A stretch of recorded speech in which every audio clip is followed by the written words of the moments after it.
حضور صلی اللہ علیہ وسلم کی واضح پیشین گوئیاں ہیں، قیامت سے قبل اس پورے کرے ارضی پر اللہ کا دین غالب ہو کر رہے گا۔ میں نے بارہا کہا اپنی تقریروں میں کبھی نہ مانتا کہ ایسا ہو سکتا ہے اگر حضور نے نہ فرمایا ہوتا۔ حضور سے پہلے کسی رسول کے ہاتھوں نہیں ہوا، تو اب جبکہ نبوت ختم، رسول ختم، رسالت ختم، اب کیسے ہو جائے گا؟ بدھ جیسے ٹٹپونجیے قسم کے قائدین کے ذریعے سے کیسے ہو جائے گا؟ جبکہ انبیاء کے ہاتھوں نہیں ہوا، موسیٰ کے ہاتھ سے نہیں ہوا، عیسیٰ کے ہاتھ سے نہیں ہوا، ابراہیم کے ہاتھ سے نہیں ہوا، نوح کے ہاتھ سے نہیں ہوا، کیسے ہو جائے گا؟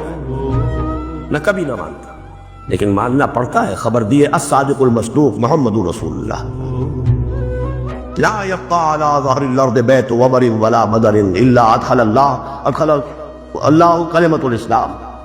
روایت مسند احمد کی، مقداد ابن اسود جس کے راوی، اس روئے ارضی پر ایک گھر نہیں بچے گا، نہ اینٹ گارے کا بنا ہوا گھر اور نہ ہی کوئی خیمہ جس میں اللہ کلمہ اسلام کو داخل نہ کر دے۔